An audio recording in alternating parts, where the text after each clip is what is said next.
Bonjour Jules. Bonjour Raphaël. Avec le déroulement de la Coupe du Monde, actuellement un phénomène s'est largement développé sur les réseaux sociaux, celui des compilations de supportrices aperçues dans les tribunes. Oui, vous les avez peut-être vus passer sur Instagram ou sur TikTok ces derniers jours, ces vidéos qui demandent par exemple qui va remporter la Coupe du Monde avec une liste de pays personnalisée, vous le voyez, par des supportrices. Et vous remarquez peut-être des points communs sur celles-ci. Elles sont souvent présentées avec des tenues légères, la poitrine généreuse, image hyper sexualisée, la plupart du temps donc au milieu des tribunes, style fan cam. Vous voyez ces moments où la réalisation dans les matchs zoom sur les supporters dans les tribunes donc, et bien à chaque fois ces supportrices ont une plastique dite parfaite selon la description des vidéos et puis selon aussi les commentaires très nombreux sous ces vidéos, vous le voyez, où chacun choisit le pays en fonction de la supportrice qu'il a considérée être la plus belle. Et bien ces vidéos, elles cartonnent sur les réseaux sociaux,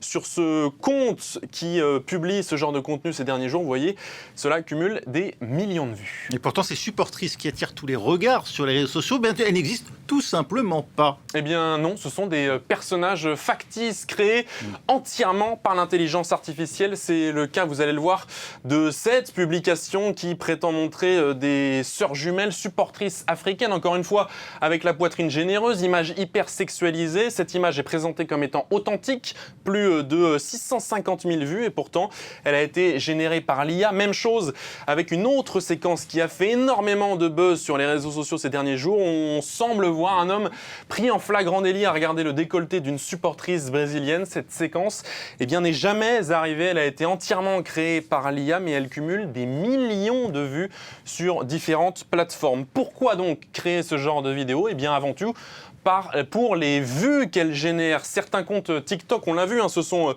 spécialisés dans ces contenus ces derniers jours, cumulent des millions de vues. Et bien avec la monétisation des vues, cela rapporte de l'argent. Plus la vidéo est regardée et plus la plateforme, en l'occurrence ici TikTok, rétribue le créateur. Voilà donc pour l'argent fait directement sur les vidéos. Il y a aussi un phénomène d'appât qui est créé. Si on s'en réfère à cette vidéo sur Instagram que je vous ai montré de la supportrice brésilienne, eh bien le compte Instagram en question renvoie vers un lien OnlyFans. OnlyFans, c'est la plateforme d'abonnement payant principalement orientée vers du contenu pornographique. Et bien donc pour vendre ce contenu qui est souvent lui aussi généré par l'intelligence artificielle, il suffit d'avoir un logiciel IA, générer des vidéos de femmes hyper sexualisées. Cela permet à ces internautes de gagner beaucoup d'argent.